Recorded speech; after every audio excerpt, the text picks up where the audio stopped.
안녕하세요, 엘입니다. 저번 영상에서 담지 못했던 정말로 알아봤자 쓸데없는 어떻게 검색해야 하는지도 모르겠고 검색해도 안 나오지만 은근히 궁금해하실 만한 질문들을 모아왔습니다. 이제 시작합니다.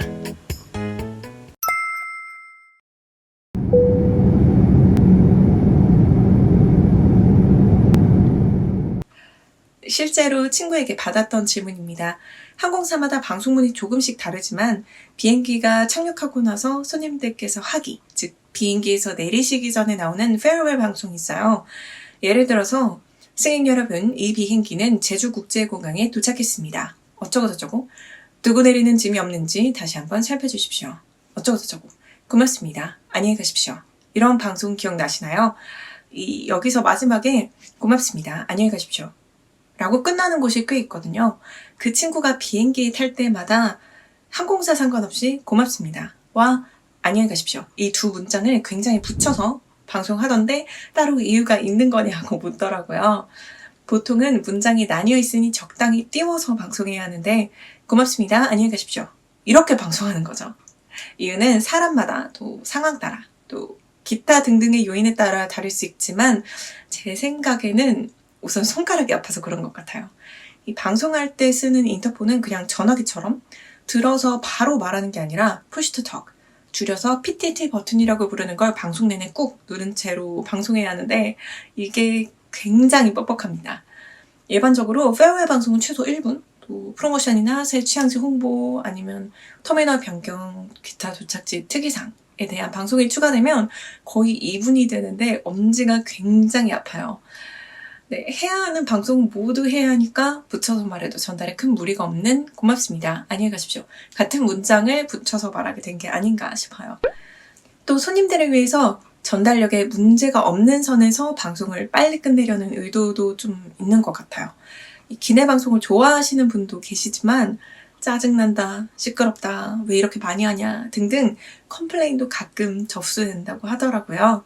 제 생각에는 기내 방송은 내가 듣지 않겠다고 선택할 수 있는 게 아니라 무조건 들어야 되니까 별 관심 없으신 분들께서는 성가시게 느끼실 수도 있을 것 같아요.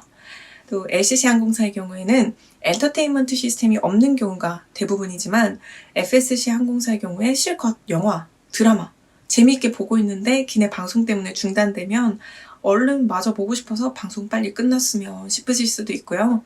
이런 여러 가지 이유로 두 문장을 붙여서 방송하는 게 되게 자주 있는 일인데 저는 약간 FM을 따르는 타입이어서 웬만해서는 정석대로 띄워서 방송합니다. 하지만 방송이 특히 많은 비행에서 손님들께서 방송에 좀 피로를 느끼실 것 같다거나 지연과 같은 이슈로 인해서 분위기가 좋지 않은 비행에서는 붙여서 읽곤 해요. 승무원에게 매뉴얼을 정확하게 숙지하고 따르되 융통성을 발휘하는 선과 그 상황을 아는 것이 생명이라고 생각합니다. 네, 두 번째로 도착지 공항, 도착 시간, 편명을 말하기 전에 짧은 침묵이 있을 때가 있어요. 마가 뜬다라는 표현이 적합하죠. 역시 항공사에 따라 또 스케줄 패턴에 따라 기타 등등의 여러 요인에 따라 다르지만 보통 국내에서는 하루에 4레그를 해요. 한 번 이륙해서 착륙하는 걸 한 레그 또는 한 섹터라고 하는데 예를 들어서 김포에서 제주까지 가는 건 한 레그, 제주에서 부산까지 가는 것도 한 레그 이런 식입니다. 그래서 법적으로 정해진 승무원 휴식 시간 때문에 미주, 유럽, 비교적 먼 동남아 등은 당일에 돌아오는 것이 불가능해서 현지에 체류하지만 홍콩, 일본, 중국 이런 중단거리 국제선은 대부분 체류 없이 바로 돌아오는 퀵턴 또는 턴어라운드라고 불리는 걸 하게 돼요. 근데 국제선의 대부분 경우에 2레그 후에 퇴근하는데 국내선은 하루에 4레그를 하다 보니 어느새 헷갈리기 시작합니다. 내가 어디를 출발했고 어디로 가고 있는지 이 비행의 편명은 뭔지 예를 들어서 김포 제주, 제주 부산, 부산 제주, 제주 김포 이런 스케줄이 있다고 하면 승무원도 사람인지라 똑같은 국내선 방송을 4번 하다 보면 내가 부산에 가고 있는지 지금이 몇 번째 레그인지 정신이 혼미해집니다.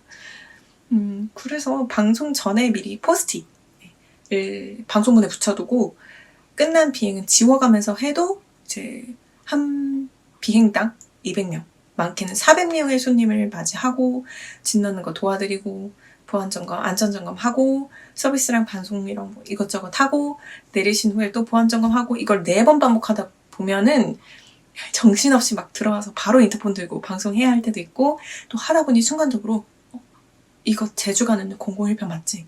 이런 식으로 한번 혼자 생각하고 방송하다 보면 약간의 그 마가 뜰 때가 있거든요. 한창 또 한국어 방송 한 뒤에 영어 방송 하려니까 또 1분이 넘어간 거예요. 그 페어웰 방송 때 만약에 7시 55분에 도착했습니다 했는데 영어 방송할 때 56분으로 넘어간 거예요.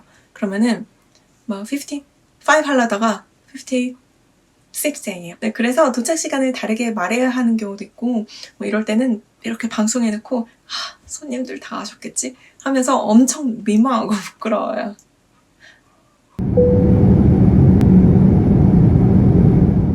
이 내용은 질문을 받은 건 아닌데요. 왠지 알려드리면 좀 흥미로워하실 만한 그런 내용인 것 같아서 가져왔습니다.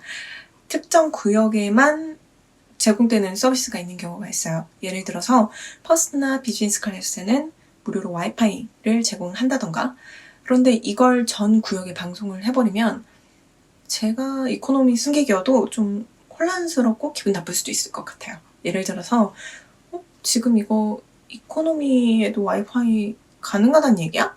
라고 혼란스러울 수도 있고 또 지금 퍼스트나 비즈니스는 이런 서비스 있으니까 이런 차별이 있다고 알려주는 거야? 라고 기분 나빠하실 수도 있겠죠. 그래서 이제 이런 방송들은 그 해당 구역에만 하도록 되어 있고요. 또 한 가지는 서비스 타이밍이 조금씩 달라요. 클래스마다. 예를 들어서 비즈니스가 식사 서비스를 좀 더 빨리 할 수도 있고 이코노미가 좀 더 빨리 할 수도 있고 이런 식으로 클래스별 그 서비스 특징에 따라서 타이밍이 정해져요.